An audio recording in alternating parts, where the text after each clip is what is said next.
Every one of us walks through life carrying more than what others can see. A quiet storm beneath the skin. Thoughts we never say out loud.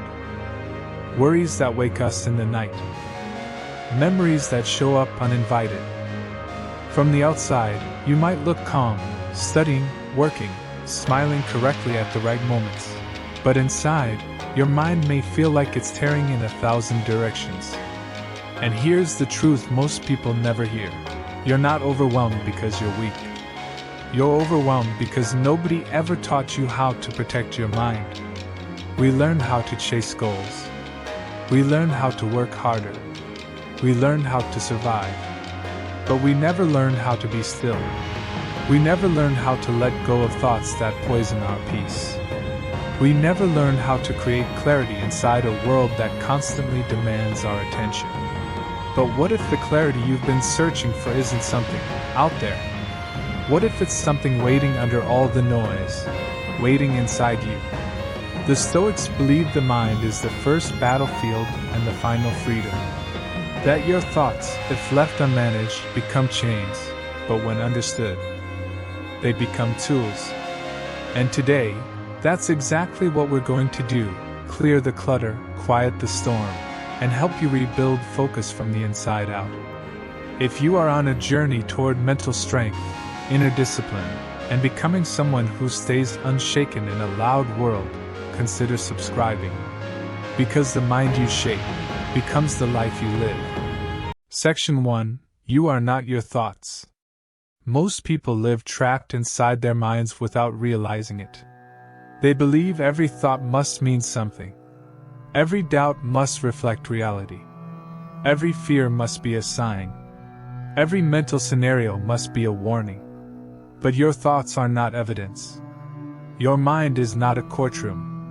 And you are not the voice inside your head. You are the one listening. Thoughts are echoes of experiences, fears, old beliefs, and the patterns you've repeated so many times that your mind now speaks with their voice. Just because a thought sounds like you does not mean it represents you. The moment you understand this, even for one breath, something powerful shifts. You stop reacting to every mental storm as if it's a prophecy. You begin to see the space between stimulus and response. And in that space lives your freedom. This is the first Stoic lesson: observe the thought.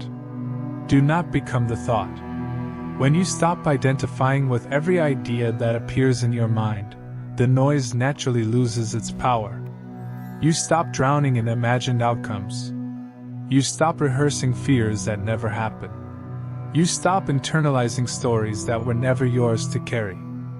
Marcus Aurelius wrote, "The soul becomes dyed with the color of its thoughts." But you choose the dye.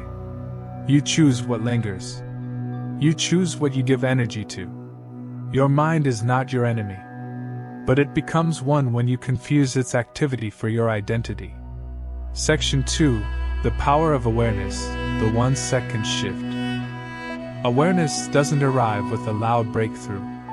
It comes quietly.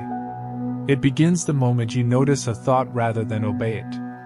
A worry rises, and instead of spiraling, you simply say, "Oh, there's that thought again." You don't run from it. You don't chase it. You don't analyze it to death.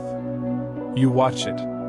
Awareness is standing beside the thought, not inside it. At first, the old patterns will still show up: the fear of failure, the memory that stings, the doubt that whispers, the assumption that hurts. But they hit differently now. They feel like visitors, not dictators. You become a witness, a watcher, someone who can trace a thought back to its trigger and see the pattern behind it. This is liberation. Because once you can observe a thought without reacting, you're rewriting the script. You're breaking the loop. You're teaching your mind, "I hear you, but I choose differently." Epictetus said, "It's not things that disturb us, but our interpretation of them." Interpretation is learned, which means it can be unlearned. This 1-second pause, this micro moment of awareness, is where emotional control grows, where focus becomes possible, where your life begins to shift from reaction to intention. Section 3. Toxic thoughts are often unspoken truths. Most people assume toxic thoughts are powerful because they are loud. But some of the most draining thoughts aren't loud at all. They whisper. They hide in the background. They sit in the unspoken parts of you. The unresolved memory. The guilt no one knows about. The fear you've never named. The grief you've never allowed yourself to feel. These thoughts don't drain you because they are too strong. They drain you because they've been carried in silence for too long. Silence becomes tension. Tension becomes exhaustion. Exhaustion becomes mental fog. And mental fog becomes toxic thought loops. You tell yourself you're just tired, but in reality, a part of your mind is always busy holding a door shut. The Stoics never taught avoidance. They taught facing the truth without collapsing under it. Marcus Aurelius wrote, "If it is endurable, then endure it. If not, stop complaining." This wasn't coldness. It was clarity. Not every emotion needs a dramatic release. Sometimes the most healing thing you can do is simply name what's real. Write it. Speak it quietly. Admit it internally. Face it gently. Because what you name loosens. What you bring into the light loses its grip. What you allow yourself to feel stops ambushing you from the shadows. You don't clear your mind by ignoring pain. You clear it by refusing to carry what was never meant to be carried in silence. Section 4. The past is a trap when you try to rewrite it. A focused mind cannot exist in a body that keeps revisiting yesterday. We replay conversations that already ended. We reopen wounds that were already closed. We mentally relive mistakes as if the past will eventually provide a different outcome. But the past is not a puzzle.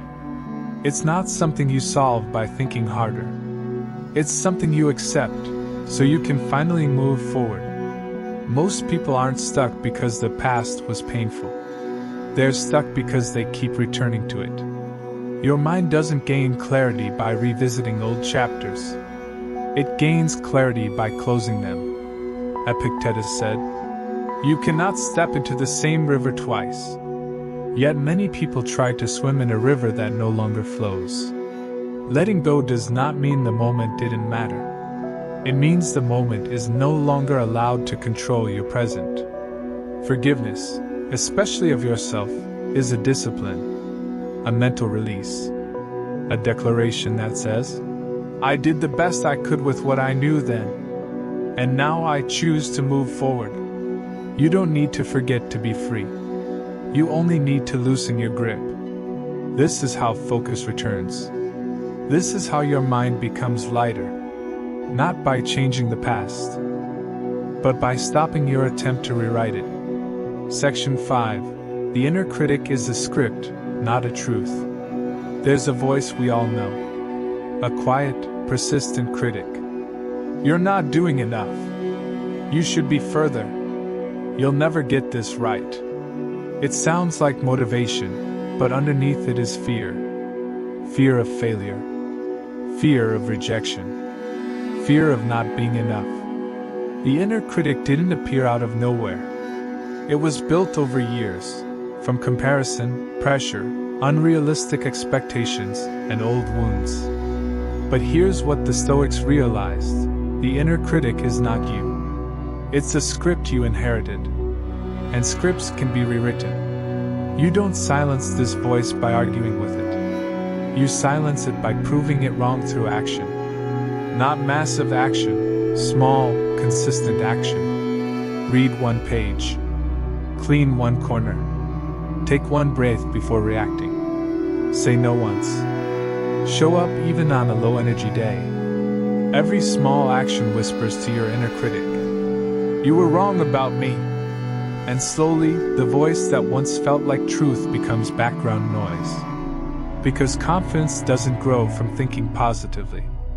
Confidence grows when you take action despite the doubt, and realize the doubt wasn't accurate. Section 6.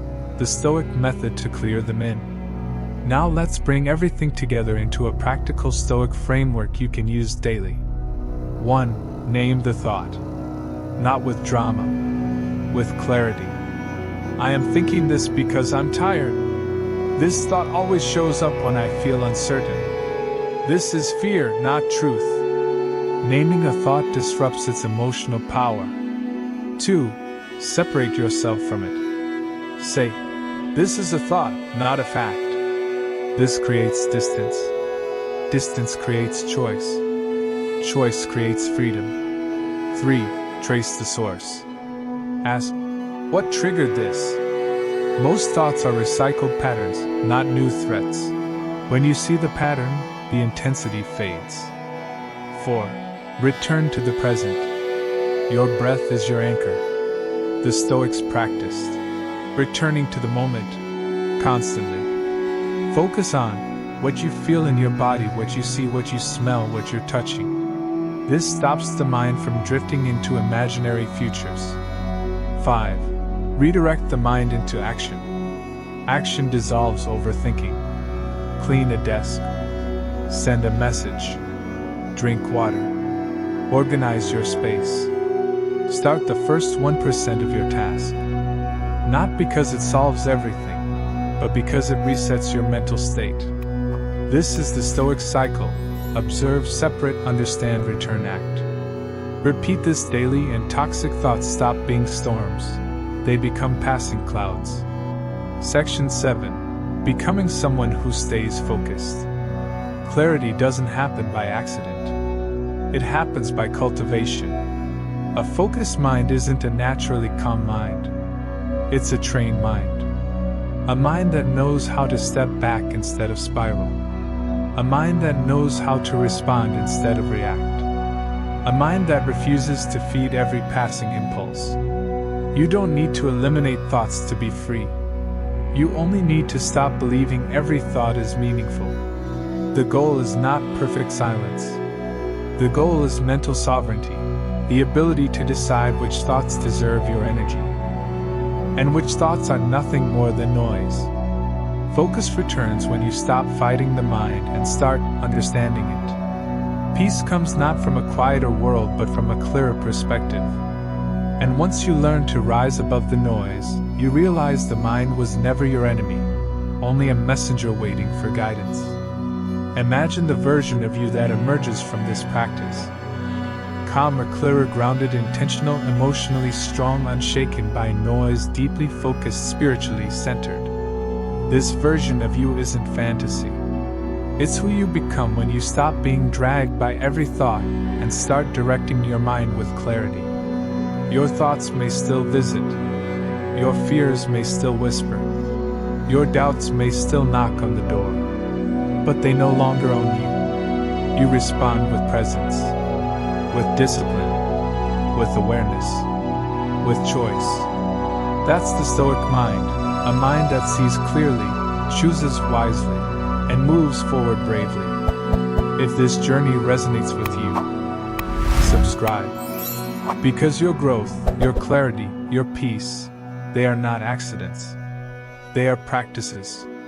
And you're ready for them. Thank you for watching. Until next time, stay focused, stay calm, and stay sovereign.